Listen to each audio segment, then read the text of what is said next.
ಎಲ್ಲರಿಗೂ ನಮಸ್ಕಾರ. ನನ್ನ ಹೆಸರು ದಿವ್ಯಶ್ರೀ. PMC ಕನ್ನಡ ವಾಹಿನಿ ಪ್ರತಿಕ್ಷಣ ಸತ್ಯದರ್ಶನ. ಈ ದಿನ ಬ್ರಹ್ಮರ್ಷಿ ಪಿತಾಮಹ ಪತ್ರಿಜಿರವರ ಜ್ಞಾನ ಸಂದೇಶವನ್ನು ನಾವು ಕನ್ನಡದಲ್ಲಿ ತಿಳಿದು ಆನಂದಿಸಿ ನಮ್ಮ ಆತ್ಮೋನ್ನತಿಗೆ ನಾವು ಕಾರಣಕರ್ತರಾಗೋಣ. ಇವಾಗ 3 ವಿಷಯಾలు తెలుసుకోండి. ಈ ದಿನ 3 ವಿಷಯಗಳು ತಿಳಿದುಕೊಳ್ಳಿ. ಎನ್ಲೈಟನ್ಮೆಂಟ್ అంటే ఏంటో? ಎನ್ಲೈಟನ್ಮೆಂಟ್ ಅಂದರೆ ಏನು? ಎನ್ಲೈಟನ್ಮೆಂಟ್ ಕಾವಾಲಾ ವತ್ತಾ? ಎನ್ಲೈಟನ್ಮೆಂಟ್ ಬೇಕಾ ಬೇಡವಾ? కావాలా వద్దా? ಬೇಕಾ ಬೇಡವಾ? వద్దు అనుకుంటే ఇక్కడి నుంచి వెళ్ళిపోవచ్చు మీరు. ಬೇಡ ಎಂದರೆ ಈಗಿಂದಾಗಲೇ ಇಲ್ಲಿಂದ ಹೊರಡಬಹುದು. కావాలి అనుకుంటే ఇక్కడ ఉండండి. ಬೇಕೆಂದರೆ ಇಲ್ಲೇ ಇರಿ. ఎన్లైటన్మెంట్ కావాలి కదా? ಎನ್ಲೈಟನ್ಮೆಂಟ್ ಬೇಕಲ್ಲವೇ?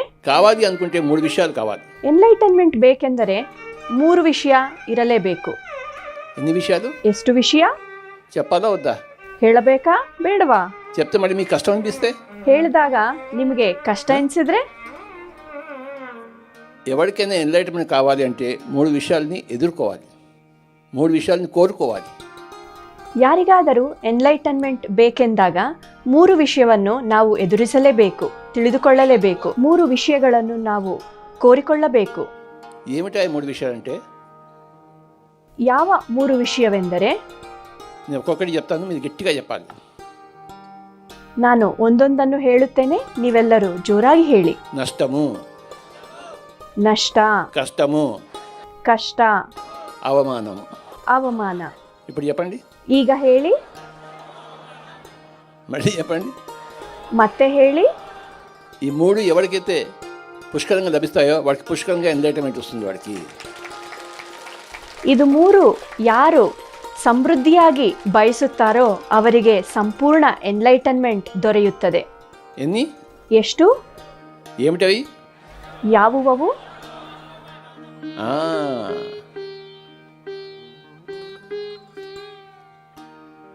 రాముడికి ఆ తండ్రి వనవాసం చేయమన్నాడు.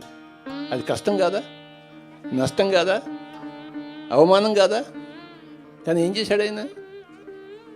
మరి మనం ఏం చేయాలి? ರಾಮನಿಗೆ, ಶ್ರೀರಾಮನಿಗೆ ಅವರ ತಂದೆ ವನವಾಸಕ್ಕೆ ಹೋಗೆಂದರು. ಅದು ಕಷ್ಟ ಅಲ್ಲವೇ? ನಷ್ಟ ಅಲ್ಲವೇ? ಅವಮಾನ ಅಲ್ಲವೇ? ಆದ್ರೆ ಅವರು ಏನು ಮಾಡಿದ್ರು? ನಾವೇನು ಮಾಡಬೇಕು? ఆయన ఏం చేశాడో మనం అదే చేయాలి. ಅವರೇನು ಮಾಡಿದರೋ ನಾವು ಸಹ ಅದನ್ನೇ ಮಾಡಬೇಕು. నష్టాన్ని వద్దన్నాడా ఆయన? కష్టాన్ని వద్దన్నాడా? అవమానాన్ని వద్దన్నాడా? ನಷ್ಟವನ್ನು ಬೇಡವೆಂದರೆ ಅವರು, ಕಷ್ಟವನ್ನು ಬೇಡವೆಂದರೆ, ಅವಮಾನವನ್ನು ಅವರು ಬೇಡವೆಂದರೆ? అంతటి మహారాజు, ಅಷ್ಟು ದೊಡ್ಡ ಮಹಾರಾಜ నష్టాన్ని కోరుకుని, కష్టాన్ని కోరుకుని, అవమానాన్ని కోరుకుంటేనే అదే రామాయణమైంది. ನಷ್ಟವನ್ನು ಬಯಸಿ, ಕಷ್ಟವನ್ನು ಬಯಸಿ, ಅವಮಾನವನ್ನು ಬಯಸಿದ್ದಾರೆ, ಅದೇ ರಾಮಾಯಣ. రామాయణమే పిరమిడాయనము. ರಾಮಾಯಣವೇ ಪಿರಮಿಡಾಯಣ. పంచపాండవులు 12 ఏళ్ళు అరణ్యవాసము, ఒక సంవత్సరం అజ్ఞాతవాసము. ఎంతటి అవమానం అండి! ಪಂಚಪಾಂಡವರು 12 ವರ್ಷ ಅರಣ್ಯವಾಸ, 1 ವರ್ಷ ಅಜ್ಞಾತವಾಸ. ಎಷ್ಟು ಅವಮಾನವದು! ఎంత నష్టము, ఎంత కష్టము, ఎంత అవమానము! ಎಷ್ಟು ನಷ್ಟ, ಎಷ್ಟು ಕಷ್ಟ, ಎಷ್ಟು ಅವಮಾನ! వాళ్ళు ఎక్కడికెళ్తే అక్కడ చంపడానికి రెడీగా ఉన్నారు కౌరవులు. ಅವರು ಎಲ್ಲಿ ಹೋದರೂ ಅಲ್ಲಿ ಸಾಯಿಸುವುದಕ್ಕೆ ಕೌರವರು ಸಿದ್ಧವಾಗಿದ್ದರು. నువ్వు బతికుండడానికి వీలు లేదని చెప్పారు. ನೀನು ಬದುಕಿರುವುದಕ್ಕೆ ಸಾಧ್ಯವೇ ಇಲ್ಲ ಎಂದು ಹೇಳಿದರು. అన్ని కష్టాలు, అన్ని నష్టాలు పెట్టారు. ಎಷ್ಟು ಕಷ್ಟ, ಎಷ್ಟು ನಷ್ಟಗಳನ್ನು ಅವರು ಕೊಟ್ಟಿದ್ದಾರೆ ಪಾಂಡವರಿಗೆ. మరి మనం ఏం చేయాలి? ನಾವೇನು ಮಾಡಬೇಕು? మనం ఎలా జీవించాలి? ನಾವು ಹೇಗೆ ಜೀವಿಸಬೇಕು? ఆ పంచపాండవులు, ఆ ద్రౌపది జీవించినట్టే మనం జీవించాలి. ಆ ಪಂಚಪಾಂಡವರು, ದ್ರೌಪದಿ ಜೀವಿಸಿದ ಹಾಗೆಯೇ ನಾವು ಜೀವಿಸಬೇಕು. ఆ మహాభారతమే మన పిరమిడాయనము. ಆ ಮಹಾಭಾರತವೇ ಈ ಪಿರಮಿಡಾಯಣ. నాకు నష్టం వద్దు, కష్టం వద్దు, నాకు అవమానం వద్దంటే ఇక్కడి నుంచి వెళ్ళిపోండి అందరు. ನನಗೆ ನಷ್ಟ ಬೇಡ, ಕಷ್ಟ ಬೇಡ ಎಂತ ನೀವು ಅನ್ಕೊಂಡ್ರೆ ಇಲ್ಲಿಂದ ಈಗಲೇ ಹೊರಟು ಬಿಡಿ. వాళ్ళకి పిరమిడ్ సొసైటీలో స్థానం లేదు. ಅವರಿಗೆ ಪಿರಮಿಡ್ ಸ್ಪಿರಿಚುವಲ್ ಸೊಸೈಟೀಸ್ನಲ್ಲಿ ಸ್ಥಾನವಿಲ್ಲ. అడవిలో జంతువులు హాయిగా జీవిస్తున్నాయి, మనకేం పోయి కాలం? ಕಾಡಿನಲ್ಲಿ ಪ್ರಾಣಿ ಪಕ್ಷಿಗಳೆಲ್ಲವೂ ಸಹ ಆರಾಮವಾಗಿ ಜೀವಿಸುತ್ತಿದೆ. ಆದರೆ ನಮಗೇನು ಹೋಗುವ ಕಾಲ? ಆ ಮೇಕ ಬಲ್ಲಿ ದಕ್ಕಿಂచి మనం ఎన్ని నేర్చుకోవాలి? ಆ ಒಂದು ಕುರಿ ಮತ್ತು ಹಲ್ಲಿಗಳಿಂದ ನಾವು ಏನು ಕಲಿತುಕೊಳ್ಳಬೇಕು? ఆ బల్లి జీవిస్తాం కదా, మనం బల్లిలా జీవించలేమా ರಾಮಚಂದ್ರ? ಆ ಹಲ್ಲಿಗಳು ಜೀವಿಸುತ್ತಿದೆಯಲ್ಲ, ಆ ರೀತಿ ನಾವು ಜೀವಿಸಲಾರೆವೇ ರಾಮಚಂದ್ರ? ఆ మేకలా జీవించలేమా? ఆ జర్రిపోతులా జీవించలేమా? ఆ ఎద్దుల ఆవులా మనం జీవించలేమా? ఆ కాకిలా జీవించలేమా? ఆ పిట్టలా జీవించలేమా? అడవిలో జంతువులు జీవించడం కోసమే పిరమిడ్ మాస్టర్ ఉన్నాడు. ಆ ಹಾವುಗಳ ಹಾಗೆ ನಾವು ಜೀವಿಸಲಾಗುವುದಿಲ್ಲವೇ? ಆ ಕುರಿಯ ಹಾಗೆ, ಹಾವು ಹಾಗೆ, ಅಥವಾ ಹಸು ಕುರಿಗಳ ಹಾಗೆ ನಾವು ಜೀವಿಸಲಾಗುವುದಿಲ್ಲವೇ? ಆ ಒಂದು ಕಾಗೆಯ ಹಾಗೆ, ಗುಬ್ಬಚ್ಚಿಯ ಹಾಗೆ ನಾವು ಜೀವಿಸಲು ಸಾಧ್ಯವಾಗುವುದಿಲ್ಲವೇ? ಕಾಡಿನಲ್ಲಿ ಪ್ರಾಣಿಯ ಹಾಗೆ ಜೀವಿಸುವುದಕ್ಕಾಗಿಯೇ ಪಿರಮಿಡ್ ಮಾಸ್ಟರ್ ಇದ್ದಾನೆ. అప్పుడే వాళ్ళని మాస్టర్ అంటాను. ಆಗಲೇ ನಾನು ಅವರನ್ನು ಮಾಸ್ಟರ್ ಎಂದು ಕರೆಯುತ್ತೇನೆ. ఎవడు ఎన్ని కష్టాలు అనుభవిస్తాడో, ఎవడు ఎన్ని నష్టాలు అనుభవిస్తాడో, ఎవడైనా వాడు అంత గొప్ప పిరమిడ్ మాస్టరు. ಯಾರು ಎಷ್ಟು ಕಷ್ಟಗಳನ್ನು, ನಷ್ಟಗಳನ್ನು, ಅವಮಾನಗಳನ್ನು ಎದುರಿಸುತ್ತಾರೋ ಅವರನ್ನೇ ನಾನು ಪಿರಮಿಡ್ ಮಾಸ್ಟರ್ ಎಂದು ಕರೆಯುತ್ತೇನೆ.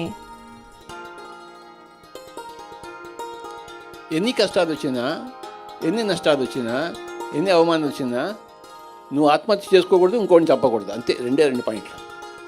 ಎಷ್ಟು ಕಷ್ಟಗಳು ಬಂದರೂ, ನಷ್ಟಗಳು ಬಂದರೂ, ಅವಮಾನಗಳು ಬಂದರೂ ನಾವು ಆತ್ಮಹತ್ಯೆ ಮಾಡಿಯೇ ಕೊಳ್ಳಬಾರದು ಮತ್ತು ಬೇರೆಯವರನ್ನು ಸಾಯಿಸಬಾರದು. ಇದು ಎರಡೇ ಅಂಶ.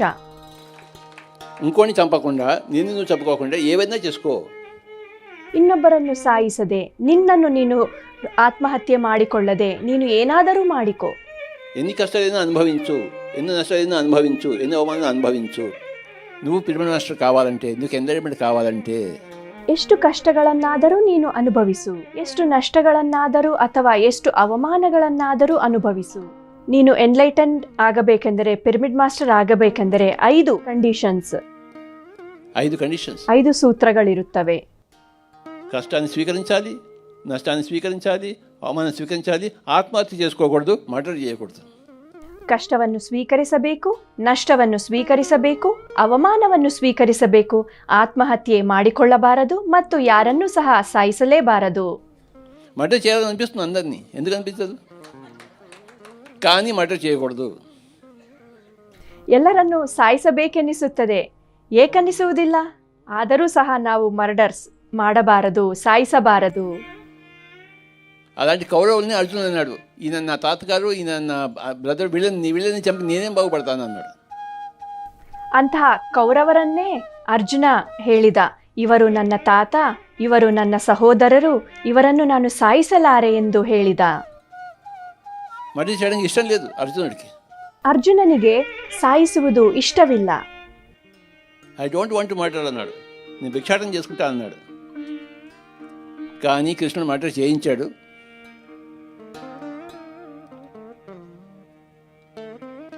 చావు లేదని తెలుసుకున్నాడు కనుక. ಭಿಕ್ಷಾಟನೆಯನ್ನು ಮಾಡುತ್ತೇನೆ ಎಂದು ಹೇಳಿದ, ಆದರೂ ಸಹ ಶ್ರೀಕೃಷ್ಣ ಎಲ್ಲರನ್ನೂ ಸಾಯಿಸಿದ. ಸಾವು ಇಲ್ಲ ಎಂದು ತಿಳಿದುಕೊಂಡಿದ್ದಾನೆ ಶ್ರೀಕೃಷ್ಣನು. ಹಾಗಾಗಿ రేపో ఎల్లుండో మనమంతా ఆ చావు లేని స్థితికి వెళ్తాము. ನಾಳೆ ಅಥವಾ ನಾಳಿದ್ದು ನಾವೆಲ್ಲರೂ ಸಹ ಸಾವಿಲ್ಲದ ಸ್ಥಿತಿಯನ್ನು ನಾವು ತಲುಪುತ್ತೇವೆ. చావు లేని స్థితికి ఎప్పుడు వెళ్తామంటే చచ్చిపోయిన తర్వాత వెళ్తాం.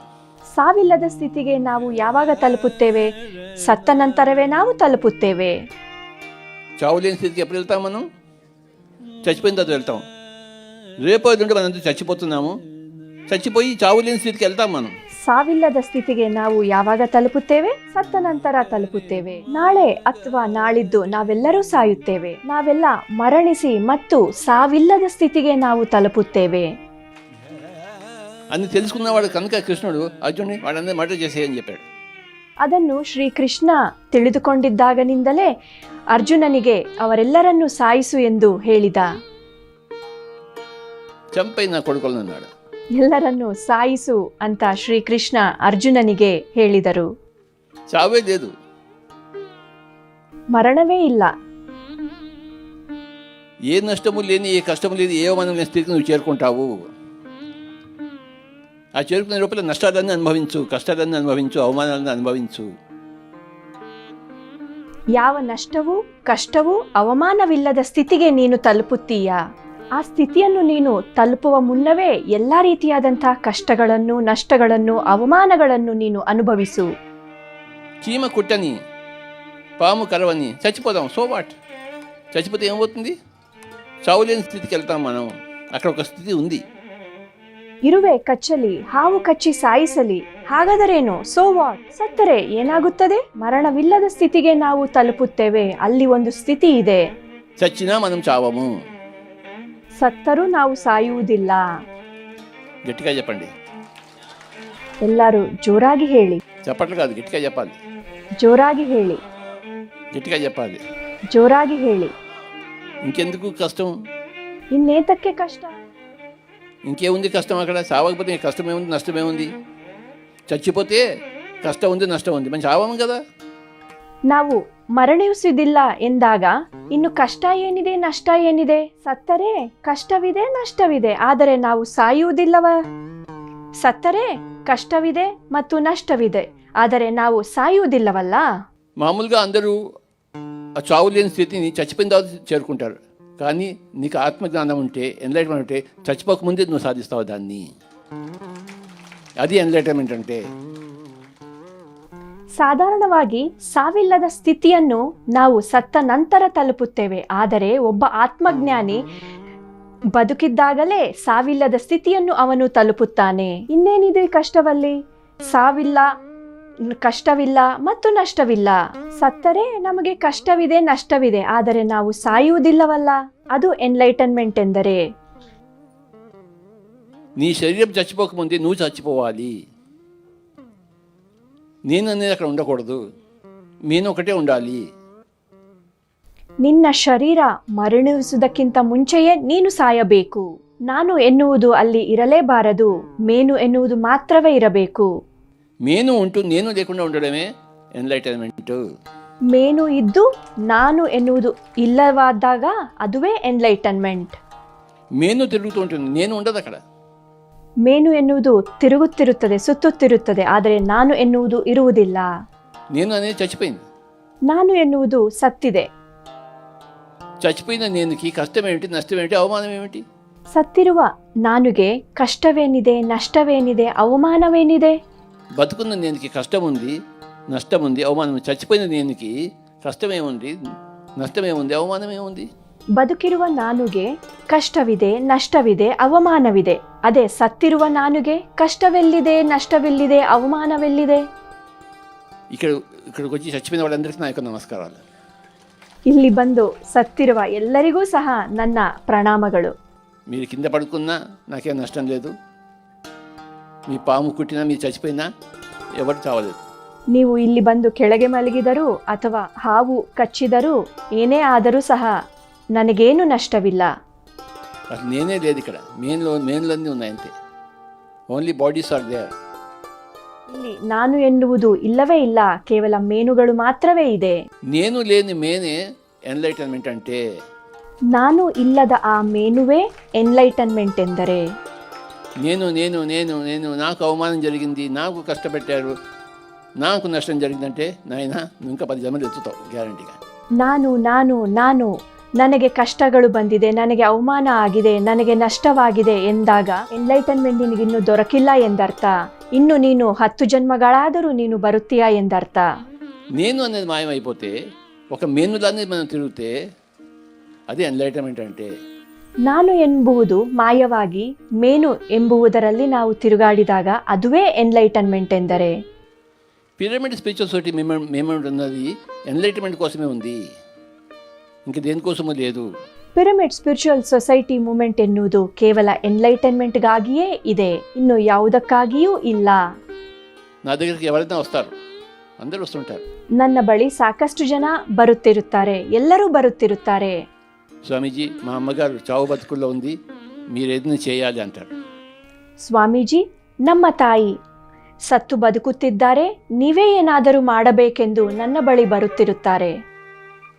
నేను చేస్తాను, ఆవిడ తొందరగా పోవడానికి ప్రార్థిస్తానని చెప్తాను. ನಾನು ಮಾಡುತ್ತೇನೆ, చేస్తాను, ఎందుకు చేయను? ಮಾಡುತ್ತೇನೆ, ಏಕೆ ಮಾಡುವುದಿಲ್ಲ? ఆవిడ తొందరగా పోతే నీకు నాకు ఇద్దరికి సుఖంగా ఉంటుంది, ఆవిడకి సుఖంగా ఉంటుంది. ಅವರು ಬೇಗ ಮರಣಿಸಿದರೆ ನಿನಗೂ ನನಗೂ ಸುಖವಾಗಿರುತ್ತದೆ, ಆ ಹೋದವರಿಗೂ ಸಹ ಸುಖವಾಗಿರುತ್ತದೆ ಎಂದು ನಾನು ಹೇಳುತ್ತೇನೆ. మా అమ్మగారు హాస్పిటల్లో ఉంటే హైదరాబాద్లో నేను ఒక్క రోజు కూడా వెళ్ళలేదు హాస్పిటల్కి. ನಮ್ಮ ತಾಯಿ ಹೈದರಾಬಾದ್ನಲ್ಲಿ ಆಸ್ಪತ್ರೆಯಲ್ಲಿದ್ದಾಗ ನಾನು ಒಂದು ದಿನ ಸಹ ನಾನು ಹೋಗಲಿಲ್ಲ. 40 రోజులు ఆవిడ హాస్పిటల్లోనే ఉన్నారు. నేను 40 రోజులు హైదరాబాద్లో ఉన్నాను, కానీ ఒక్క రోజు కూడా హాస్పిటల్కి వెళ్ళలేదు నా సొంత అమ్మగారు. ನಾನು ಸಹ 40 ದಿನ ಹೈದರಾಬಾದ್ನಲ್ಲೇ ಇದ್ದೆ, ಆದರೆ ನಾನು ಒಂದು ದಿನವೂ ಸಹ ಆಸ್ಪತ್ರೆಗೆ ವೀಕ್ಷಿಸಲಿಲ್ಲ, ಹೋಗಲಿಲ್ಲ. ನನ್ನ ಸ್ವಂತ ತಾಯಿ. కనుక ఎవరు నా దగ్గరికి వస్తే నేను ఇదే ప్రార్థిస్తున్నాను, తొందరగా పోతే బాగుంటుందని చెప్పేసి. ನನ್ನ ಬಳಿ ಯಾರಾದರೂ ಬಂದರೆ ನಾನು ಇದನ್ನೇ ಪ್ರಾರ್ಥಿಸುತ್ತೇನೆ, ಅವರು ಬೇಗ ಮರಣಿಸಬೇಕೆಂದು. మీ నష్టాన్ని, మీ కష్టాన్ని, మీ అవమానాన్ని నేను కోరుకుంటున్నాను, గుర్తుంచుకోండి. అంటే మీ ఆత్మజ్ఞానాన్ని నేను కోరుకుంటున్నానని అర్థం అక్కడ. ನಿಮ್ಮ ಕಷ್ಟವನ್ನು, ನಿಮ್ಮ ನಷ್ಟವನ್ನು, ನಿಮ್ಮ ಅವಮಾನವನ್ನೇ ನಾನು ಬಯಸುತ್ತೇನೆ, ಎಲ್ಲರೂ ನೆನಪಿನಲ್ಲಿಟ್ಟುಕೊಳ್ಳಿ.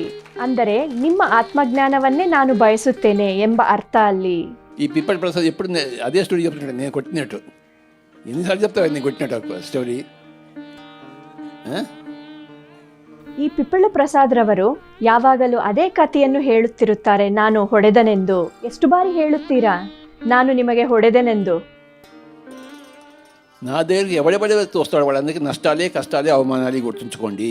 ನನ್ನ ಬಳಿ ಯಾರೇ ಬಂದರೂ ಅವರಿಗೆ ನಷ್ಟಗಳೇ, ಕಷ್ಟಗಳೇ ಮತ್ತು ಅವಮಾನಗಳೇ ನೆನಪಿನಲ್ಲಿರಲಿ. మన రూటే వేరు. చెప్పండి, మన రూటే వేరు. మళ్ళీ చెప్పాలి. ನಮ್ಮ ದಾರಿಯೇ ಬೇರೆ. ಹೇಳಿ, ನಮ್ಮ ದಾರಿಯೇ ಬೇರೆ. ಮತ್ತೆ ಹೇಳಿ. నష్టాలు కావాలి, చెప్పండి. కష్టాలు కావాలి, అవమానాలు కావాలి, ఆత్మజ్ఞానం కావాలి, చచ్చిపోకముందే చచ్చిపోవాలి, నేను లేకుండా ఉండాలి. ఇది మన PSSM ಸಿಲೆಬಸ್. ಹೇಳಿ, ನಷ್ಟಗಳು ಬೇಕು, ಕಷ್ಟಗಳು ಬೇಕು, ಅವಮಾನಗಳು ಬೇಕು, ಆತ್ಮಜ್ಞಾನ ಬೇಕು. ಮರಣಿಸುವುದಕ್ಕಿಂತ ಮುಂಚೆಯೇ ನಾವು ಮರಣಿಸಬೇಕು. ನಾನು ಇಲ್ಲದೆ ಇರಬೇಕು. ಇದು ಪಿರಮಿಡ್ ಸ್ಪಿರಿಚುವಲ್ ಸೊಸೈಟಿ ಮೂವ್ಮೆಂಟ್ನ ಸಿಲೆಬಸ್. మన రూటే వేరు, ನಮ್ಮ ದಾರಿಯೇ ಬೇರೆ. వచ్చే సంవత్సరం స్వామీజీ వారు చెప్పినట్టు 1,00,000 మంది నాకు ప్రకృతి వల్ల కావాలి. ಮುಂಬರುವ ವರ್ಷದಲ್ಲಿ ಈ ಸ್ವಾಮೀಜಿರವರು ಹೇಳಿದಂತೆ ನನಗೆ 1,00,000 ಜನರು ಈ ಪ್ರಕೃತಿ ವ್ಯಾಲಿಯಲ್ಲಿ ಇರಬೇಕು. నువ్వు 1,00,000 మందికి కష్టాలు ఏర్పాటు చేయవయ్యా. చాలా బాగుండాలి కష్టాలు. చూడు, వాళ్ళని మభ్యపెట్టి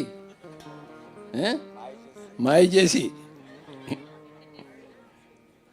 ನೀನು 1,00,000 ಮಂದಿಗಳಿಗೆ ಕಷ್ಟಗಳನ್ನು ಏರ್ಪಾಡು ಮಾಡಯ್ಯ. ತುಂಬಾ ಚೆನ್ನಾಗಿರಬೇಕು ಕಷ್ಟಗಳೆಂದರೆ. ಅವರನ್ನು ಮೋಸ ಮಾಡಿ, ಮಾಯ ಮಾಡಿ. మభ్యపెట్టకపోతే మాయ చెబితే రాదు ఇక్కడ ఎవరికి. మభ్యపెట్టి మాయ చేసి అన్ని కష్టాలు పెట్టాలి ఇక్కడ. పాములని తేళ్ళని పెట్టరు ఇక్కడ అంతా. ಮೋಸ ಮಾಡದೆ, ಮಾಯ ಮಾಡದಿದ್ದರೆ ಯಾರೂ ಇಲ್ಲಿಗೆ ಬರುವುದಿಲ್ಲ. ಮೋಸ ಮಾಡಿ, ಮಾಯ ಮಾಡಿ ಎಲ್ಲ ರೀತಿಯಾದಂಥ ಕಷ್ಟಗಳನ್ನು ಕೊಟ್ಟರೆ ಇಲ್ಲಿಗೆ ಬರುತ್ತಾರೆ. ಹಾವುಗಳನ್ನು, ಚೇಳುಗಳನ್ನು ಎಲ್ಲವೂ ನೀನಿಲ್ಲಿ ಬಿಡಬೇಕು. చలి ఇంకా బాగా పెట్టాలి, గజగజ వణగాలి అందరూ. ఓ చలి రావయ్యా బాబు. ಎಲ್ಲರಿಗೂ ಚಳಿ ಇನ್ನೂ ಆಗಬೇಕು, ಗಜಗಜ ಎಲ್ಲರೂ ನಡುಗಬೇಕು. ಓ ಚಳಿಯೇ ಬಾರಯ್ಯ. ఇక్కడ ఉన్న వాళ్ళందరినీ చంపు, ఒక్కడు కూడా బతకూడదు. ಇಲ್ಲಿರುವವರೆಲ್ಲರನ್ನೂ ಸಹ ಸಾಯಿಸು, ಯಾರೊಬ್ಬರೂ ಬದುಕಬಾರದು. మన రూటే, ನಮ್ಮ ದಾರಿಯೇ ಬೇರೆ. ఎన్నో జన్మలు సుఖాలను కోరుకున్నారు, ఎన్నో జన్మలు లాభాలనే కోరుకున్నారు, ఎన్నో జన్మలు మానాలని కోరుకున్నారు. ఈ జన్మలో మటుకు నష్టము, కష్టము, అవమానం గుర్తుంచుకోండి. ಫೈನಲ್ ಜನ್ಮ. ಎಷ್ಟೋ ಜನ್ಮಗಳಲ್ಲಿ ಸುಖಗಳನ್ನೇ ನಾವು ಬಯಸಿದ್ದೇವೆ, ಎಷ್ಟೋ ಜನ್ಮಗಳಲ್ಲಿ ಲಾಭಗಳನ್ನೇ ಕೋರಿದ್ದೀರಿ, ಎಷ್ಟೋ ಜನ್ಮಗಳಲ್ಲಿ ಮಾನಗಳನ್ನೇ ಕೋರಿದ್ದೀರಿ. ಈ ಜನ್ಮದಲ್ಲಿ ಮಾತ್ರ ನಷ್ಟ, ಕಷ್ಟ ಮತ್ತು ಅವಮಾನ ನೆನಪಿನಲ್ಲಿರಲಿ. ಇದುವೇ ಕೊನೆಯ ಜನ್ಮ. లాభాలే కావాలనుకుంటే, సుఖాలే కావాలనుకుంటే, మానమే కావాలనుకుంటే ఎన్నో జన్మలు ఎత్తుతారు. కానీ నష్టాలు, కష్టాలు, అవమానాలు స్వీకరిస్తే ఈ జన్మ ఆఖరి జన్మ అవుతుంది. ಲಾಭಗಳೇ ಬೇಕೆಂದುಕೊಂಡರೆ, ಸುಖಗಳೇ ಬೇಕೆಂದುಕೊಂಡರೆ, ಮಾನವೇ ಬೇಕೆಂದುಕೊಂಡರೆ ಎಷ್ಟೋ ಜನ್ಮಗಳು ಬರುತ್ತೀರಾ. ಆದರೆ ನಷ್ಟಗಳು, ಕಷ್ಟಗಳು, ಅವಮಾನಗಳು ಬಯಸಿದರೆ ಇದೇ ನಮ್ಮ ಕೊನೆಯ ಜನ್ಮವಾಗುತ್ತದೆ. ಆ బ్రహ్మభువన లోక పునరావర్తి నోడ్చన మా ముప్పించు కౌంతయ్య పునర్జన్మ న విద్యతే అన్నాడు భగవద్గీతలో. నువ్వు బ్రహ్మలోకానికి వెళ్ళినా అంటే 6వ లోకం. ನೀನು ಬ್ರಹ್ಮಲೋಕಕ್ಕೆ ಹೋದರೂ ಸಹ, ಅಂದರೆ 6ನೆಯ ಲೋಕ. భూలోకం, భువర్లోకం, సువర్లోకం, జనాలోకం, మహాలోకం, తపోలోకం. తపోలోకం అంటే బ్రహ్మలోకం, పైన సత్యలోకం ఉంది. ಭೂಲೋಕ, ಭುವರ್ಲೋಕ, ಸುವರ್ಲೋಕ, ಜನಾಲೋಕ, ಮಹಾಲೋಕ, ತಪೋಲೋಕ. ತಪೋಲೋಕವೆಂದರೆ ಬ್ರಹ್ಮಲೋಕ. ಅದಕ್ಕೂ ಮೇಲೆ ಸತ್ಯಲೋಕವಿದೆ. నువ్వు తపోలోకం వెళ్ళినా నువ్వు తిరిగి రావాల్సిందే. ನೀನು తపోలోಕಕ್ಕೆ ಹೋದರೂ ಸಹ ನೀನು ಮರಳಿ ಬರಲೇಬೇಕು. కానీ నేనున్న స్థితికి నువ్వు చేరుకుంటే నువ్వు తిరిగి రావాలి. నేను ఏ స్థితిలో ఉన్నాను? నేను లేని స్థితిలో నేను ఉన్నాను. ಆದರೆ ನಾನಿರುವ ಸ್ಥಿತಿಯನ್ನು ನೀನು ತಲುಪಿದರೆ ನೀನು ಮತ್ತೆ ಬರುವ ಅವಶ್ಯಕತೆ ಇಲ್ಲ. ನಾನು ಯಾವ ಸ್ಥಿತಿಯಲ್ಲಿರುವೆ? లేమి స్థితిಯಲ್ಲಿ ನಾನಿರುವೆನು. నష్టాలు, కష్టాలు, అవమానాలు నా ఆత్మజ్ఞానానికి దోహదపడతాయనే స్థితిలో నేను ఉన్నాను. నేనున్న స్థితి ఉంటే నీకు మళ్ళీ ఇంకో జన్మ లేదని చెప్పాడు.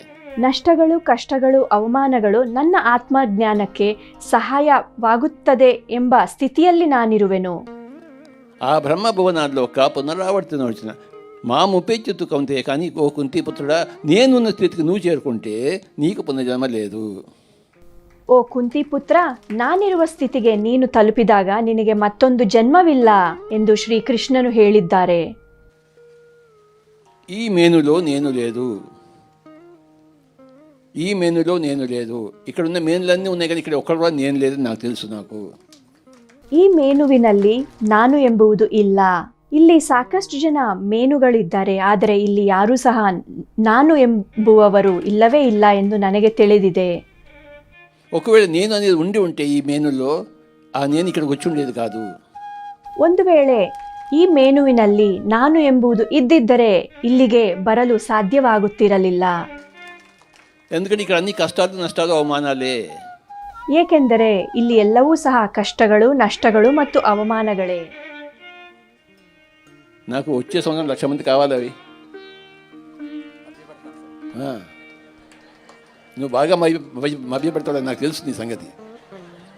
ನನಗೆ ಮುಂಬರುವ ವರ್ಷದಲ್ಲಿ 1,00,000 ಜನ ಇಲ್ಲಿ ಇರಲೇಬೇಕು. ನೀನು ಎಲ್ಲರನ್ನೂ ಸಹ ಚೆನ್ನಾಗಿ ಮೋಸ ಮಾಡುತ್ತಿ ಎಂದು ನನಗೆ ತಿಳಿದಿದೆ. ప్రకృతిలో ఒక జంతువుగా జీవించడం కోసం మనం ఇక్కడికి వస్తాము, గుర్తుంచుకోండి. మానవుడిగా జీవించద్దు, జంతువుగా జీవించాలి. ಪ್ರಕೃತಿಯಲ್ಲಿ ಒಂದು ಪ್ರಾಣಿಯ ಹಾಗೆ ಜೀವಿಸುವುದಕ್ಕೋಸ್ಕರವೇ ನಾವು ಇಲ್ಲಿಗೆ ಬರುತ್ತೇವೆ. ನೆನಪಿನಲ್ಲಿರಲಿ, ಮಾನವನಾಗಿ ಜೀವಿಸಬಾರದು, ಪ್ರಾಣಿಯ ಹಾಗೆಯೇ ನಾವು ಜೀವಿಸಬೇಕು. అది నేర్చుకోవడం కోసం మనం ఇక్కడికి వస్తాం. జంతువుకి మనం నేర్పించడానికి ఏమీ లేదు, జంతువు దగ్గర నేర్చుకోవడానికి మనకి అన్నీ ఉన్నాయి. ಅದನ್ನು ಕಲಿಯುವುದಕ್ಕೋಸ್ಕರವೇ ನಾವು ಇಲ್ಲಿಗೆ ಬರುತ್ತೇವೆ. ಪ್ರಾಣಿಗಳಿಗೆ ಕಲಿಸುವುದು ಏನೂ ಇಲ್ಲ, ಆದರೆ ಪ್ರಾಣಿಗಳಿಂದ ನಾವು ಬಹಳಷ್ಟು ಕಲಿಯುವುದು ಇದೆ. ఆ కుక్క దగ్గర నుంచి, పిల్లి దగ్గర నుంచి, జర్రి పోత దగ్గర నుంచి నేర్చుకోవాలి మనం. ಆ ಒಂದು ನಾಯಿಯಿಂದ, ಕುರಿಯಿಂದ ಮತ್ತು ಆ ಹಾವುಗಳಿಂದ ನಾವು ಕಲಿಯುವುದು ಸಾಕಷ್ಟು ಇವೆ. నేర్చుకుంటే నువ్వు ఎన్లైటెండ్ మాస్టర్. ಕಲಿತುಕೊಂಡರೆ ನೀವು ಎನ್ಲೈಟನ್ ಮಾಸ್టర్. ఆ కాకి ఎంగిలి మెతుకులు జీవిస్తుంటుంది, నువ్వు కూడా మెతుకులు జీవిస్తే నువ్వు ఎన్లైటెండ్ మాస్టర్. ಆ ಕಾಗೆ ಎಂಜಲು ಊಟ ಮಾಡಿ ಜೀವಿಸುತ್ತಿದೆ, ಅದೇ ರೀತಿ ನೀನು ಸಹ ಎಂಜಲು ಊಟ ತಿಂದರೆ ನೀನು ಆತ್ಮಜ್ಞಾನಿ. ఆ కుక్క ఇంత పడితే అది తినేసి తోక ఆడిస్తుంటుంది, నువ్వు కూడా అలా తోక ఆడిస్తే నువ్వు ఎన్లైటెండ్ మాస్టర్. ಆ ನಾಯಿಯೂ ಸಹ ತಿಂದು ಬಾಲ ಅಲ್ಲಾಡಿಸುತ್ತಿರುತ್ತದೆ, ಅದೇ ರೀತಿ ನೀನು ಸಹ ಬಾಲ ಅಲ್ಲಾಡಿಸುತ್ತಿದ್ದರೆ ನೀನು ಸಹ ಎನ್ಲೈಟನ್ ಮಾಸ್ಟರ್. ఏది వస్తే మన దగ్గరికి అది స్వీకరిస్తూ తోక ఆడించాలి మనం. అందరూ కాస్త తోక ఆడించండి. ಯಾವುದು ನಮ್ಮ ಪಾಲಿಗೆ ಬಂದರೂ ಸಹ ಅದನ್ನು ಸ್ವೀಕರಿಸಿ ನಾವು ನಮ್ಮ ಬಾಲ ಅಲ್ಲಾಡಿಸುತ್ತಿರಬೇಕು, ಆವಾಗಲೇ ನಾವು ಎನ್ಲೈಟನ್ ಮಾಸ್ಟರ್. ಎಲ್ಲರೂ ಸ್ವಲ್ಪ ಬಾಲ ಅಲ್ಲಾಡಿಸಿ. తోక లేదు కానీ తల ఊపండి, ఓకే అని చెప్పేసి తల ఆడించండి, సరిపోతుంది. ಎಲ್ಲರಿಗೂ ಬಾಲವಿಲ್ಲವಾದ್ದರಿಂದ ತಲೆಯನ್ನು ಅಲುಗಾಡಿಸಿ, ತಲೆಯನ್ನು ಆಡಿಸಿ ಸರಿ ಹೋಗುತ್ತದೆ. ఏది వచ్చినా దానికి తల ఆడిస్తే మీరు ఎన్లైటెండ్ మాస్టరు. ಏನು ಬಂದರೂ ಸಹ ನಾವು ತಲೆ ಆಡಿಸಿದರೆ, ಸ್ವೀಕರಿಸಿದರೆ ನಾವು ಎನ್ಲೈಟನ್ ಮಾಸ್ಟರ್. 3 ఉన్నాయి. ఏమిటా 3? 3 ಇದೆ. ಅದು ಏನದು? ಕಷ್ಟ, ನಷ್ಟ ಮತ್ತು ಅವಮಾನ.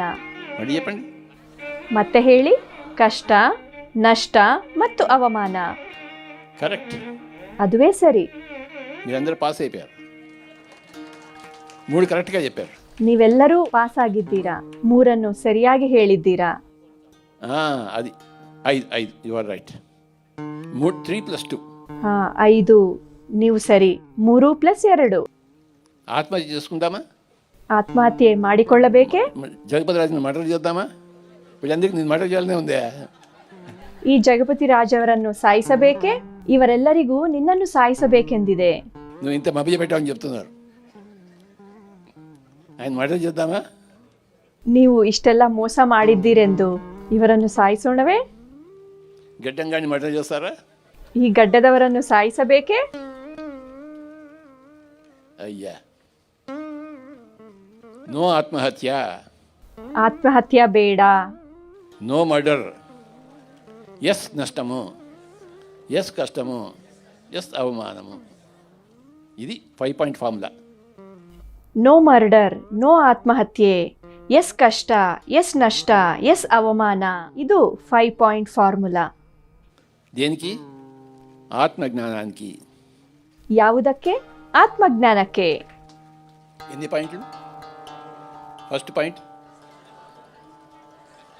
ఎస్ కష్టము, సెకండ్ పాయింట్ ఎస్ నష్టము, ఎస్ అవమానము, నో ఆత్మహత్య, నో మర్డర్. ಎಷ್ಟು ಸೂತ್ರಗಳು? ಎಸ್ ಕಷ್ಟ, ಎಸ್ ನಷ್ಟ, ಎಸ್ ಅವಮಾನ, ನೋ ಆತ್ಮಹತ್ಯ, ನೋ ಮರ್ಡರ್. ఏ జన్మలో అయితే నువ్వు ఈ 5 పాయింట్స్ని పూర్తిగా ఫాలో అవుతావో ఆ జన్మ నీకు ఆఖరి జన్మ అయిపోతుంది.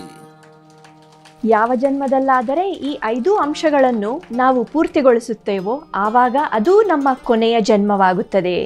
నాకు నష్టాలొద్దు, లాభాలే కావాలి, నాకు కష్టాలొద్దు, సుఖాలే కావాలి, నాకు అవమానం వద్దు, మానాలే కావాలి, వాడిని మర్డర్ చేస్తాను, లేకపోతే నేను చచ్చిపోయి, ఇవన్నీ ఉన్నాయనుకోండి, నువ్వు అనేక జన్మలు ఎత్తుతూనే ఉంటావు. ನನಗೆ ನಷ್ಟಗಳು ಬೇಡ, ಲಾಭಗಳೇ ಬೇಕು, ನನಗೆ ದುಃಖಗಳು ಬೇಡ, ಸುಖಗಳೇ ಬೇಕು, ನನಗೆ ಅವಮಾನಗಳು ಬೇಡ, ಮಾನಗಳೇ ಬೇಕು, ಅವರನ್ನು ಮರ್ಡರ್ ಮಾಡುತ್ತೇನೆ ಅಥವಾ ನಾನು ಸಾಯುತ್ತೇನೆ, ಇವೆಲ್ಲ ಇದೆ ಎಂದುಕೊಂಡಾಗ ಮತ್ತೆ ಮತ್ತೆ ನಾವು ಮರುಜನ್ಮಗಳೆತ್ತು ನಾವು ಬರುತ್ತಲೇ ಇರುತ್ತೇವೆ. పునరపి జననం పునరపి జనని జఠరే శయనం. మళ్ళీ మళ్ళీ తల్లి గర్భంలో దూరాల్సింది. ಅನೇಕ ಜನ್ಮಗಳನ್ನು ನಾವು ಎತ್ತುತ್ತಲೇ ಇರುತ್ತೇವೆ. ಮತ್ತೆ ಮತ್ತೆ ನಾವು ತಾಯಿಯ ಗರ್ಭದ ಮುಖಾಂತರ ಬರುತ್ತಿರುತ್ತೇವೆ. కానీ 5 పాయింట్స్ నువ్వు అనుభవిస్తే, ఆచరిస్తే, నో మోర్ తల్లి, నో మోర్ తల్లి గర్భం. ಆದರೆ ಈ 5 ಸೂತ್ರಗಳನ್ನು ನೀವು ಅನುಭವಿಸಿದಾಗ, ಆಚರಿಸಿದಾಗ ಯಾವುದೇ ತಾಯಿ ಇಲ್ಲ, ಯಾವುದೇ ತಾಯಿ ಗರ್ಭವಿಲ್ಲ. ఈ 5 పాయింట్స్ ఆచరించకపోతే మళ్ళీ మళ్ళీ తల్లి వస్తుంది, మళ్ళీ మళ్ళీ తల్లి గర్భం వస్తుంది. ಈ 5 ಸೂತ್ರಗಳನ್ನು ನಾವು ಆಚರಿಸದಿದ್ದಾಗ ಮತ್ತೆ ಮತ್ತೆ ತಾಯಿ ಇರುತ್ತಾರೆ, ತಾಯಿಯ ಗರ್ಭದ ಮುಖಾಂತರ ನಾವು ಬರುತ್ತಿರಲೇಬೇಕು. You create your own reality. You create your own reality. ನಿಮ್ಮ ವಾಸ್ತವವನ್ನು ನೀವೇ ಸೃಷ್ಟಿಸಿಕೊಳ್ಳುತ್ತೀರಾ. మీ వాస్తవానికి ఎవరు సృష్టికర్తలు? ನಿಮ್ಮ ವಾಸ್ತವಕ್ಕೆ ಯಾರು ಸೃಷ್ಟಿಕರ್ತರು? అది పాయింట్. ಅದು ಸತ್ಯ. ఎవరి వాస్తవానికి? వాళ్ళే సృష్టికర్తలు. ಯಾರ ವಾಸ್ತವಕ್ಕೆ? ಅವರೇ ಸೃಷ್ಟಿಕರ್ತರು. 5 points. How many fingers? How many points? 5 ಸೂತ್ರಗಳು. ಎಷ್ಟು ಬೆರಳುಗಳಿವೆ ನಮಗೆ? ಎಷ್ಟು ಸೂತ್ರಗಳು?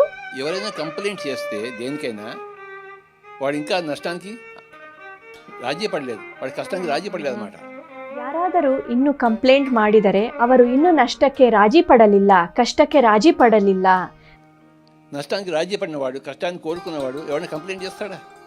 ಯಾರು ಕಷ್ಟಗಳಿಗೆ ಮತ್ತು ನಷ್ಟಗಳಿಗೆ ರಾಜಿ ಪಡುತ್ತಾರೋ ಅವರು ಕಂಪ್ಲೇಂಟ್ ಮಾಡುತ್ತಾರೆಯೇ? నోట్లోంచి కంప్లైంట్ రాకూడదు. వస్తే అది నీకు చెప్తుంది. ఏం చెప్తుంది? నువ్వు ఇంకా ఆత్మజ్ఞానానికి అర్హుడు కావని చెప్తుంది. ಬಾಯಿಯಿಂದ ಯಾವುದೇ ರೀತಿಯಾದಂತಹ ಕಂಪ್ಲೇಂಟ್ ಬರಬಾರದು. ನಮ್ಮ ಬಾಯಿಂದ ಕಂಪ್ಲೇಂಟ್ ಬಂದರೆ ಅದು ಏನನ್ನು ಸೂಚಿಸುತ್ತದೆ? ಇನ್ನು ನಾವು ಆತ್ಮಜ್ಞಾನಿ ಆಗಿಲ್ಲವೆಂದು ಸೂಚಿಸುತ್ತದೆ. కానీ మనం ఎందుకోసం పుట్టాము? ఆత్మజ్ఞానానికి అర్హులు కావడం కోసం మనం పుట్టాము. ಆದರೆ ನಾವು ಏಕೆ ಜನಿಸಿದ್ದೇವೆ? ಆತ್ಮಜ್ಞಾನವನ್ನು ಹೊಂದುವುದಕ್ಕೋಸ್ಕರವೇ ನಾವು ಜನಿಸಿದ್ದೇವೆ. చెప్పండి. No complaints, no judgements. వాడు అలాంటి వాడు, ఇలాంటి వాడు, నో జడ్జిమెంట్. ಹೇಳಿ, ನೋ ಕಂಪ್ಲೇಂಟ್ಸ್, ನೋ ಜಡ್ಜ್ಮೆಂಟ್ಸ್. ಅವರು ಅಂತಹವರು, ಇವರು ಇಂಥವರು ಎಂಬ ಜಡ್ಜ್ಮೆಂಟ್ ನಾವು ಹೇಳಬಾರದು. వాడు నాకు ఇది చేయలేదు అది చేయలేదు అని చెప్పి నో కంప్లైంట్. ಅವರು ನನಗೆ ಇದು ಮಾಡಿಲ್ಲ, ಇವರು ನನಗೆ ಅದು ಮಾಡಿಲ್ಲ ಅಂತ ನಾವು ಹೇಳಬಾರದು. ఇది చేయలేదని కానీ ఇది చేశాడని కానీ కంప్లైంట్ ఉండకూడదు. ಇದು ಮಾಡಿದ್ದಾರೆ ಎಂದು ಅಥವಾ ಇದು ಮಾಡಿಲ್ಲವೆಂದು ನಾವು ಹೇಳಲೇಬಾರದು. నోట్లోంచి కంప్లైంట్ జడ్జిమెంట్స్ రాకూడదు. ಬಾಯಿಂದ ಯಾವಾಗಲೂ ಕಂಪ್ಲೇಂಟ್ ಆಗಲಿ ಅಥವಾ ಜಡ್ಜ್ಮೆಂಟ್ ಆಗಲಿ ಬರಲೇಬಾರದು. చెప్పండి, నో కంప్లైంట్స్, నో జడ్జిమెంట్స్. ಹೇಳಿ, no complaint, no judgements. Yes నష్టము, ఎస్ కష్టము, ఎస్ అవమానము, నో ఆత్మహత్య, no murder, no complaint, no judgement. 7 points. ಹೇಳಿ, ಎಸ್ ಕಷ್ಟ, ಎಸ್ ನಷ್ಟ, ಎಸ್ ಅವಮಾನ, ನೋ ಮರ್ಡರ್, ನೋ ಆತ್ಮಹತ್ಯೆ, no complaints and no judgements. ಒಟ್ಟು 7 ಸೂತ್ರಗಳು. ఎస్ కష్టము, ఎస్ అవమానము, no suicide, no murder, no complaint, no judgement. ఎన్ని పాయింట్లు? అది సంగతి. ಹೇಳಿ, ಎಸ್ ಕಷ್ಟ, ಎಸ್ ನಷ್ಟ, ಎಸ್ ಅವಮಾನ, ನೋ ಮರ್ಡರ್, ನೋ ಆತ್ಮಹತ್ಯೆ, no complaints and no judgements. ಒಟ್ಟು 7 ಸೂತ್ರಗಳು. 3 నుంచి 5కి, 5 నుంచి 7కి వచ్చాం. 3ರಿಂದ 5, 5ರಿಂದ ಈಗ 7ಕ್ಕೆ ತಲುಪಿದ್ದೇವೆ. దీనిపైన నాకేం కనపడలేదు ఇంకా. ಇದಕ್ಕಿಂತ ಇನ್ನೂ ಮೀರಿ ನನಗೇನು ಕಾಣಿಸುತ್ತಿಲ್ಲ. నువ్వు బతికిపోయావయ్యా, నిన్నెవడు మర్డర్ చేయడు. ನೀನು ಬದುಕಿರುವೆ ಕಣಯ್ಯ, ನಿನ್ನನ್ನು ಯಾರೂ ಏನೂ ಮಾಡುವುದಿಲ್ಲ. నువ్వు ఇంకో సంవత్సరానికి 1,00,000 మంది పిలవడానికి నువ్వు బతికే ఉంటావు. నువ్వు ನೀವು ಮುಂಬರುವ ವರ್ಷದಲ್ಲಿ 1,00,000 ಜನರನ್ನು ಇಲ್ಲಿಗೆ ತರಲು ನೀವು ಬದುಕಿರುತ್ತೀರಾ. ఒకటి గుర్తుంచుకోండి, ఎవడైతే ఆత్మజ్ఞానం అవుతాడో ప్రపంచంలో ఉన్న డబ్బులన్నీ వాడి దగ్గరికి వస్తాయి. ಒಂದು ವಿಷಯ ನೆನಪಿನಲ್ಲಿಟ್ಟುಕೊಳ್ಳಿ, ಯಾರು ಆತ್ಮಜ್ಞಾನಿಯಾಗುತ್ತಾನೋ ಪ್ರಪಂಚದಲ್ಲಿರುವ ಹಣವೆಲ್ಲವೂ ಸಹ ಅವನ ಬಳಿ ಬರುತ್ತದೆ. 1,00,000 మంది 500 పిరమిడ్లో కూర్చోవాలి. మీరు 1,00,000 మంది కూర్చోవాలని పిరమిడ్ కట్టాలి. 1,00,000 ಜನರು ಕೂರುವ ಪಿರಮಿಡ್ ಕಟ್ಟಬೇಕು. ఒకటి గుర్తుంచుకోండి, ఎవడైతే ఆత్మజ్ఞానం అవుతాడో ప్రపంచంలో ఉన్న డబ్బులన్నీ వాడి దగ్గరికి వస్తాయి. ఎవడైతే నారాయణ అవుతాడో లక్ష్మీదేవి వాడి దగ్గరికి వచ్చి కూర్చుంటుంది. కనుక నువ్వు కడతావు నాయన. ಯಾರು ನಾರಾಯಣನಾಗುತ್ತಾನೋ ಲಕ್ಷ್ಮೀದೇವಿ ಅವರ ಹತ್ತಿರ ಬಂದು ಕೂರುತ್ತಾರೆ. ಆದ್ದರಿಂದ ನೀನು ಕಟ್ಟುತ್ತೀಯಯ್ಯ. ప్రపంచంలో లక్ష్మీదేవి అంతా నీ దగ్గరికి వస్తుంది. నువ్వు నారాయణుడు అయ్యావు. ಪ್ರಪಂಚದಲ್ಲಿರುವ ಲಕ್ಷ್ಮೀದೇವಿ ಎಲ್ಲವೂ ಸಹ ನಿನ್ನ ಬಳಿ ಬರುತ್ತದೆ. ನೀನು ನಾರಾಯಣನಾಗಿದ್ದೀಯಾ. నా ముందు కూర్చున్న నారాయణులందరికీ నమస్కారాలు. ನನ್ನ ಮುಂದೆ ಕುಳಿತಿರುವ ಎಲ್ಲ ನಾರಾಯಣರಿಗೂ ಸಹ ನನ್ನ ನಮಸ್ಕಾರ. నా ముందు కూర్చున్న నారాయణులందరికీ నమస్కారాలు పెట్టిన ఈ నారాయణుడికి నమస్కారం. ನನ್ನ ಮುಂದೆ ಕೂತಿರುವ ನಾರಾಯಣರೆಲ್ಲರಿಗೂ ಸಹ ನಮಸ್ಕಾರ ಮಾಡಿದ ಈ ನಾರಾಯಣನಿಗೆ ನನ್ನ ನಮಸ್ಕಾರಗಳು. పిరమిడ్ స్పిరిచువల్ సొసైటీ మూమెంట్ అంటే నారాయణుల సంఘము. ಪಿರಮಿಡ್ ಸ್ಪಿರಿಚುವಲ್ ಸೊಸೈಟಿ ಮೂಮೆಂಟ್ ಎಂದರೆ ನಾರಾಯಣರ ಸಂಘ. నరుల సంఘం కాదు ఇది. ನರರ ಸಂಘವಲ್ಲ. ఇదే సంఘము. నరుల సంఘమా? ಇದು ಯಾವ ಸಂಘ? ನರರ ಸಂಘವಾ? నరుల సంఘం ఎలా ఉంటుంది? వాడు లాభమే కోరుకుంటాడు, వాడు సుఖమే కోరుకుంటాడు, వాడు మానమే కోరుకుంటాడు, మర్డర్లు చేస్తాడు, సూసైడ్ చేసుకుంటాడు, ఎప్పుడు కంప్లైంట్స్ ఉంటాయి, ఎప్పుడు జడ్జిమెంట్. వాడు నరుడు. ನರರ ಸಂಘ ಹೇಗಿರುತ್ತದೆ? ಲಾಭವನ್ನೇ ಅವರು ಬಯಸುತ್ತಾರೆ, ಅವರು ಸುಖವನ್ನೇ ಬಯಸುತ್ತಾರೆ, ಅವರು ಮಾನವನ್ನೇ ಕೋರುತ್ತಾರೆ, ಅವರು ಮರ್ಡರ್ ಮಾಡುತ್ತಾರೆ, ಅವರು ಆತ್ಮಹತ್ಯೆ ಮಾಡಿಕೊಳ್ಳುತ್ತಾರೆ. ಯಾವಾಗಲೂ ಕಂಪ್ಲೇಂಟ್ಸ್ ಇರುತ್ತವೆ, ಯಾವಾಗಲೂ ಜಡ್ಜ್ಮೆಂಟ್ಸ್ ಇರುತ್ತದೆ. ಅವನೇ ನರನು. ఎప్పుడు వాడు సుఖాన్ని అభిలషిస్తాడు, లాభాన్ని కోరుకుంటాడు, మానాన్ని కోరుకుంటాడు, గౌరవాన్ని కోరుకుంటాడు, మర్డర్లు చేస్తాడు, సూసైడ్ చేస్తాడు, ఎప్పుడు కంప్లైంట్స్ ఉంటాయి, ఎప్పుడు ఇవన్నీ 7 ఉన్నాయి. ఎప్పుడు వాడు నరుడు. ಮಾನವನ್ನೇ ಬಯಸುತ್ತಾನೆ, ಗೌರವನ್ನೇ ಕೋರಿಕೊಳ್ಳುತ್ತಾರೆ, ಮರ್ಡರ್ಗಳನ್ನು ಮಾಡುತ್ತಾರೆ, ಸೂಸೈಡ್ಗಳನ್ನು ಮಾಡಿಕೊಳ್ಳುತ್ತಾರೆ, ಯಾವಾಗಲೂ ಕಂಪ್ಲೇಂಟ್ಸ್ ಇರುತ್ತವೆ, ಯಾವಾಗಲೂ ಜಡ್ಜ್ಮೆಂಟ್ಸ್ ಮಾಡುತ್ತಿರುತ್ತಾರೆ. ಈ ಲಕ್ಷಣಗಳು ಇರುವವನೇ ನರನು. కానీ నారాయణుడు ఎలా ఉంటాడు? ಆದರೆ ನಾರಾಯಣ ಹೇಗಿರುತ್ತಾನೆ? నష్టాలు కోరుకుంటాడు, కష్టాలు కోరుకుంటాడు, అవమానాలు కోరుకుంటాడు, మర్డర్ చేయడు, సూసైడ్ చేసుకోడు, కంప్లైంట్స్ ఉండవు, ಜಡ್ಜ್ಮೆಂಟ್ ವಾడు ನಾರಾಯಣುಡು. ನಷ್ಟಗಳನ್ನು ಬಯಸುತ್ತಾನೆ, ಕಷ್ಟಗಳನ್ನು ಬಯಸುತ್ತಾನೆ, ಅವಮಾನಗಳನ್ನು ಬಯಸುತ್ತಾನೆ, ಮರ್ಡರ್ಗಳನ್ನು ಮಾಡುವುದಿಲ್ಲ, ಸೂಸೈಡ್ ಮಾಡಿಕೊಳ್ಳುವುದಿಲ್ಲ, ಕಂಪ್ಲೇಂಟ್ಸ್ ಮಾಡುವುದಿಲ್ಲ, ಜಡ್ಜ್ಮೆಂಟ್ಸ್ ಮಾಡುವುದಿಲ್ಲ. ಅವನೇ ನಾರಾಯಣನು. నరుడికి నారాయణుడికి ఉన్న తేడా, ನರನಿಗೂ ನಾರಾಯಣನಿಗೂ ಇರುವ ವ್ಯತ್ಯಾಸವಿದೆ. అందరూ దేవుళ్ళే, కానీ నరుడు అనేవాడు నారాయణ అధముడు. ಎಲ್ಲರೂ ದೇವರುಗಳೇ, ಆದರೆ ನರನು ನಾರಾಯಣನಿಗಿಂತ ಅಧಮನು. అందరూ దేవుళ్ళే, కానీ నారాయణ అనేవాడు నరోత్తముడు. ಎಲ್ಲರೂ ದೇವರುಗಳೇ, ಆದರೆ ನಾರಾಯಣನು ನರೋತ್ತಮನು. నరుడు నారాయణ అధముడు, నారాయణుడు నరోత్తముడు. ನರನು ನಾರಾಯಣ ಅಧಮನು, ಆದರೆ ನಾರಾಯಣು ನರೋತ್ತಮನು. నరుడికి నారాయణుడికి 7 పాయింట్లు తేడా. ನರನಿಗೂ ನಾರಾಯಣನಿಗೂ 7 ಅಂಶಗಳ ವ್ಯತ್ಯಾಸವಿದೆ. ఎవరిష్టం వాళ్ళది. నరుడుగా ఉండాలనుకున్నారు, నారాయణగా ఉండాలనుకున్నారు. ಯಾರಿಷ್ಟ ಅವರದೇ. ನರನಾಗಿ ಇರಬೇಕಾದರೂ ಇರಬಹುದು ಅಥವಾ ನಾರಾಯಣನಾಗಿ ಇರಬೇಕಾದರೂ ಇರಬಹುದು. ಈ ಅವಕಾಶವನ್ನು ಮೂಡಿಸಿಕೊಟ್ಟ PMC ಕನ್ನಡ ಚಾನೆಲ್ಗೆ ನನ್ನ ಹೃತ್ಪೂರ್ವಕ ಧನ್ಯವಾದಗಳು. PMC ಕನ್ನಡ ಚಾನೆಲ್ ವೀಕ್ಷಿಸುತ್ತೀರಿ, ಪ್ರತಿ ಕ್ಷಣ ಸತ್ಯ ದರ್ಶನ. ಎಲ್ಲರೂ ಸಹ ಸಬ್ಸ್ಕ್ರೈಬ್ ಮಾಡಿ, ಲೈಕ್ ಮಾಡಿ, ಶೇರ್ ಮಾಡಿ. ಧನ್ಯವಾದ. ದಯವಿಟ್ಟು PMC ವೀಕ್ಷಿಸಿ, ಸಬ್ಸ್ಕ್ರೈಬ್ ಮಾಡಿ, ಲೈಕ್ ಮಾಡಿ, ಶೇರ್ ಮಾಡಿ, and give your experiences for PMC. Record your experiences so that the whole world will know your experiences.